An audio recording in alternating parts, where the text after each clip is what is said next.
وَلَقَدْ آتَيْنَا مُوسَى الْكِتَابَ وَقَفَّيْنَا مِن بَعْدِهِ بِالرُّسُلِ، اور ہم نے موسیٰ کو کتاب دی تورات، اور قفینا من بعدہ بالرسل، اور پھر اس کے بعد پے بپے لگاتار ہم رسول بھیجتے رہے۔ ایک بات نوٹ کر لیجیے گا، لفظ رسول اور لفظ نبی میں کچھ فرق ہے، اس وقت تفصیل میں جانے کا موقع نہیں ہے، لیکن یہ تین جوڑے الفاظ کے ایسے ہیں قرآن مجید کی اصطلاحات کے کہ وہ تینوں مترادف کے طور پر بھی استعمال ہو جاتے ہیں اور علیحدہ علیحدہ اپنا مفہوم بھی رکھتے ہیں۔ اور اس کا ایک اصول یہ علماء نے بنایا ہے کہ اذا اجتمع تفرقا وَإِذَا تَفَرَّقَا اجتمعا۔ ایک ہے ایمان اور اسلام، اب یہ بھی مسلم مومن ایک ہی شے ہے، لیکن یہ کہ ایک شے تو نہیں ہے، کچھ فرق بھی ہے۔ کہیں جہاں ان دونوں الفاظ کو لایا جائے گا بالمقابل تو فرق نظر آ جائے گا، لیکن عام طور پر مسلم کی جگہ مومن، مومن کی جگہ مسلم استعمال ہو جائے گا۔ call the rose by any name it will smell as sweet۔ اس طرح جہاد اور قتال کا معاملہ ہے، دو الفاظ ہیں، مختلف ہیں، مفہوم جدا بھی ہے، لیکن ایک دوسرے کی جگہ آ بھی جائیں گے۔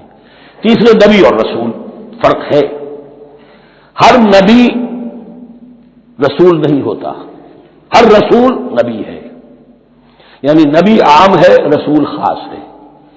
نبی کو جب کسی خاص قوم کی طرف معین طور پر بھیج دیا جاتا ہے تب وہ رسول ہو جاتا ہے، اس سے پہلے اس کی حیثیت ایک ولی اللہ کی ہے، بہت اعلیٰ درجے کا اللہ کا دوست اور ولی جس پر وحی آ رہی ہے۔ عام ولی اللہ میں اور نبی میں فرق یہ ہے، ان پر وحی آتی ہے، ان پر وحی نہیں آتی، لیکن اس نبی کو اگر اب آپ بھیج دیں گے تو جاؤ اذهب الى فرعون، اب وہ رسول ہو گئے، جاؤ مدین کی طرف الی مدین اخاہم شعیبا، اب رسول ہو گئے۔ تو یہ فرق ہے نبی اور رسول کا۔ جیسے آپ کے ہاں سی ایس پی کاڈر ہے، اب وہ ڈی سی بھی لگ سکتا ہے، کہیں وہ جوائنٹ سیکرٹری لگا ہوا ہے، کہیں ناپسندیدہ آدمی ہے تو وہ ایس ڈی لگایا ہوا ہے کہیں، لیکن اس کا کاڈر برقرار رہے گا، سی ایس پی تو ہے۔ اسی اعتبار سے ہر نبی ہر حال میں نبی ہے، لیکن اس کو اضافی کیفیت ملتی ہے رسول کی۔ اور ایک بات یہ نوٹ کر لیجئے، نبیوں کو قتل بھی کیا گیا ہے، رسول قتل نہیں ہو سکتے۔ اللہ کا فیصلہ یہ ہے کہ لَأَغْلِبَنَّ أَنَا وَرُسُلِي، میں اور میرے رسول تو غالب آ کر رہیں گے۔ جب بھی کسی قوم نے کسی رسول کی جان لینے کی کوشش کی ہے، اس قوم کو برباد کر دیا گیا اور رسول اور اس کے ساتھیوں کو بچا لیا گیا۔ یہ معاملہ ہوا ہے اللہ کا تمام رسولوں کے ساتھ، نبیوں کے ساتھ نہیں۔ حضرت یحییٰ نبی تھے، قتل کر دیے گئے۔ حضرت عیسیٰ رسول تھے، قتل نہیں کیے جا سکتے تھے، ان کو زندہ آسمان پر اٹھا لیا گیا، اب وہی دوبارہ آئیں گے۔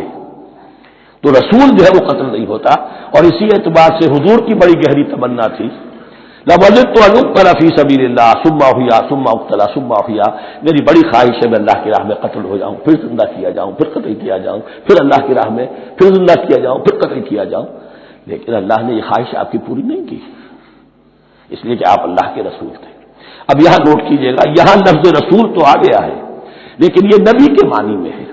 قفینا من بعدہ بالرسل، اس لیے کہ رسول حضرت موسیٰ کے بعد حضرت عیسیٰ ہی ہے، درمیان میں پروفٹس ہیں، prophets of the old testament, یہ انبیاء ہیں، لیکن ان کے لیے لفظ رسول آ گیا ہے۔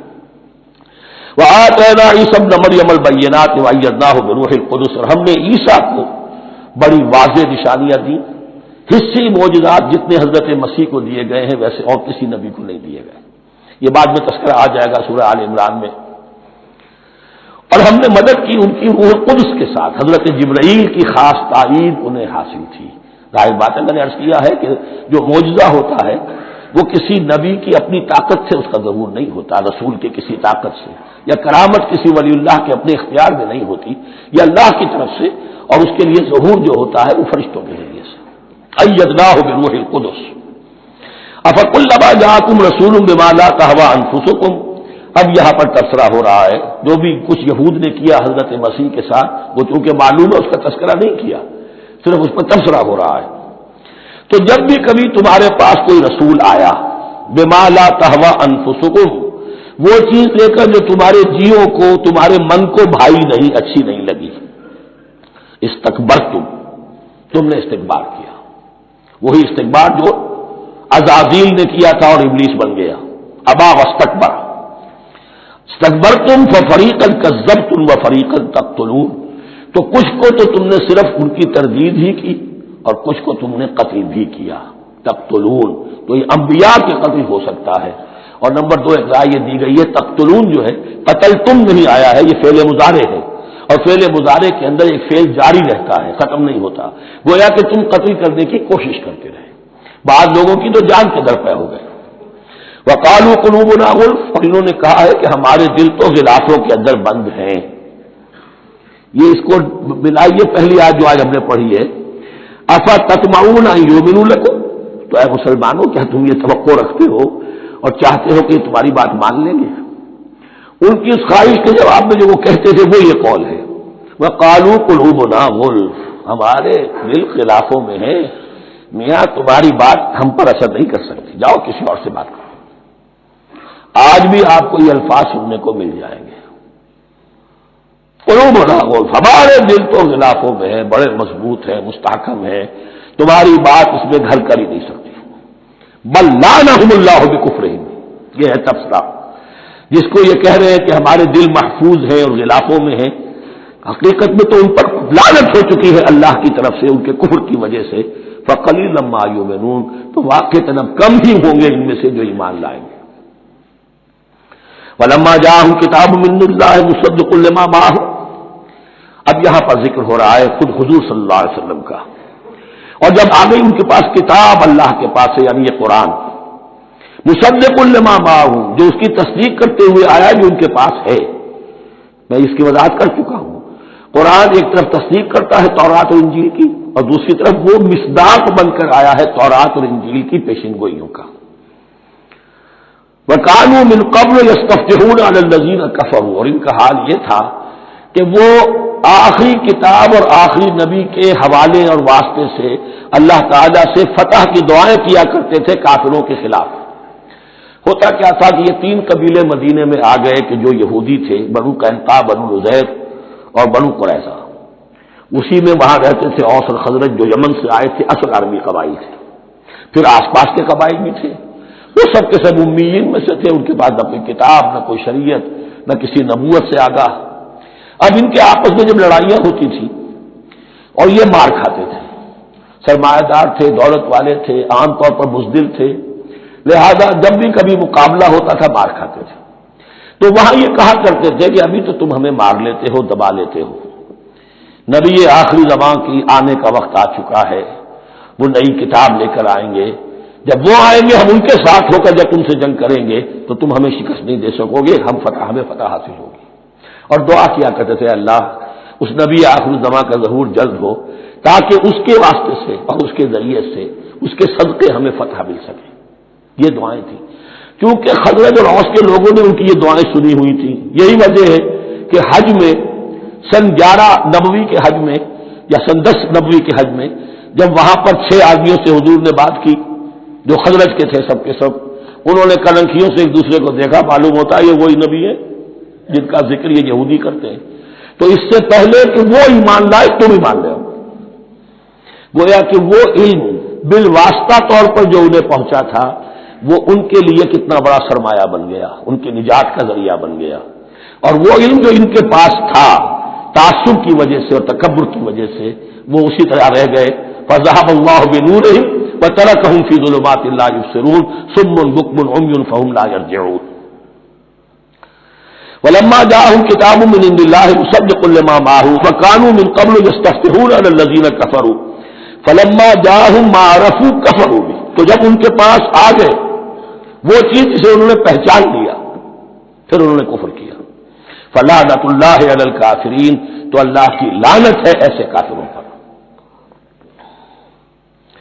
بئس ما اشتروا به أنفسهم أن يكفروا بما أنزل الله بغيا أن ينزل الله من فضله على من يشاء من عباده، بہت بری شے ہے جس کے عوض کہ انہوں نے اپنی جانوں کو فروخت کر دیا، یعنی دنیا کا حقیر سا نفع، یہاں کی حقیر سی مسندیں، یہاں کا جو بھی چودراہٹیں ہیں، جو بھی ان کی حیثیت ہے، صرف اس کا قربانی دینے کو تیار نہیں، یہی تو سبب ہے، اس کی وجہ سے کفر کر رہے ہیں پہچان کر۔ تو بری ہے وہ شے جس کے لیے انہوں نے اپنے آپ کو بیچ دیا۔ ان یکفروا، کہ وہ کفر کر رہے ہیں اس وجہ سے، بما انزل اللہ بغیا، جو اللہ نے نازل فرمایا ہے، اور کفر کیوں کر رہے ہیں؟ اس زدم زدہ میں ان ينزل اللہ من فضلہ علی من یشاء من عبادہ، کہ اللہ تعالیٰ نے نازل کر دیا ہے اپنے اس فضل میں سے اپنے بندوں میں سے جس پر چاہا۔ وہ اس امید میں تھے کہ وہ اسرائیلی ہی ہوگا۔ جب 1400 برس تک نبوت ہمارے پاس رہی، اب فترت کا زمانہ ہے، 600 برس گزر گئے، اب آخری نبی آنا ہے، ان کو گمان یہ تھا وہ ہم میں سے ہی ہوگا۔ یہاں یہ ہوا کہ یہ رحمت اللہ کی اور یہ فضل جو ہے بنی اسماعیل پر ہو گیا۔ اس کی وجہ سے زدم زدہ بغین، اس بغین کے لفظ کو اچھی طرح نوٹ کر لیجئے، یہ اختلاف جو ہوتا ہے دین میں اس کا اصل سبب یہ بغین کا لفظ آئے گا بار بار قرآن مجید میں۔ یہ بغین کیا ہے؟ جس سے عہد حاضر کے ایک خاص جو مکتب فکر ہے سائیکالوجی کا، ایڈلر کا، اس میں یہ قرار دیا گیا ہے کہ انسان کے جو موٹیوز ہیں، جو اس کا انسٹنکٹس ہیں، ان میں بہت پاورفل موٹیو جو ہے to dominate, urge to dominate. میں اس کی بات کیوں مانوں، یہ کیوں نہ میری مانے، یہ ڈومینیشن۔ تو بغیہ کے معنی بھی ہے حد سے بڑھنا، تجاوز کرنا۔ تو وہ اپنی حد سے بڑھ کر دوسروں کے اوپر روب گاجنے کے لیے کہ سارا انہوں نے کیا اس وجہ سے کہ بنی اسماعیل کے ایک شخص محمد صلی اللہ علیہ وسلم پر اللہ تعالیٰ نے یہ رحمت نازل فرما دی۔ فباؤوا بغضب علی غضب، تو وہ لوٹے غضب پر غضب لے کر، یعنی تہ بر تہ غضب ہے ان پر اللہ تعالیٰ کا۔ وللکافرین عذاب مہین، اور ایسے کافروں کے لیے اہانت آمیز، مہین اہانت سے بنا ہے، اہانت آمیز عذاب ہے۔ وَإِذَا قِيلَ لَهُمْ آمِنُوا بِمَا أَنزَلَ اللَّهُ، جب ان سے کہا جاتا ایمان لاؤ اس پر جو اللہ نے نازل فرمایا، قَالُوا نُؤْمِنُ بِمَا أُنزِلَ عَلَيْنَا، ہم ایمان رکھتے ہیں اس پر جو ہم پر نازل ہوا۔ وَيَكْفُرُونَ بِمَا وَرَاءَهُ، اور وہ کفر کر رہے ہیں جو اس کے پیچھے ہے۔ انہوں نے انجیل کا کفر کیا، حضرت مسیح کو نہیں مانا۔ انہوں نے محمد کا کفر کیا ہے صلی اللہ علیہ وسلم، اور قرآن کو نہیں مانا۔ وَهُوَ الْحَقُّ مُصَدِّقًا لِمَا مَعَهُمْ، اور وہ کفر کر رہے ہیں حالانکہ وہ حق ہے، سچ ہے، درست ہے، اور تصدیق کرتے ہوئے آیا ہے اس کی جو ان کے پاس ہے۔ قل، اے نبی ان سے کہیے، فَلِمَ تَقْتُلُونَ أَنبِيَاءَ اللَّهِ، یہاں وہ لفظ واضح ہو گیا، تو پھر کیوں تم قتل کرتے رہے ہو اللہ کے نبیوں کو، من قبل، اس سے پہلے۔ ایسے ہی حق پرست ہو، ایسے ہی جو کچھ تم پر نازل کیا گیا اس پر ایمان رکھنے والے ہو، تو تم نے نبیوں کو کیوں قتل کیا؟ تم نے زکریا کو کیوں قتل کیا علیہ الصلوۃ والسلام؟ تم نے یحییٰ کو کیوں قتل کیا علیہ الصلوۃ والسلام؟ تمہارے تو ہاتھ جو ہے نبیوں کے خون سے آلودہ ہیں۔ فَلِمَ تَقْتُلُونَ أَنبِيَاءَ اللَّهِ مِن قَبْلِ إِن كُنتُم مُؤْمِنِينَ، اگر واقعتاً تم ایمان والے ہو۔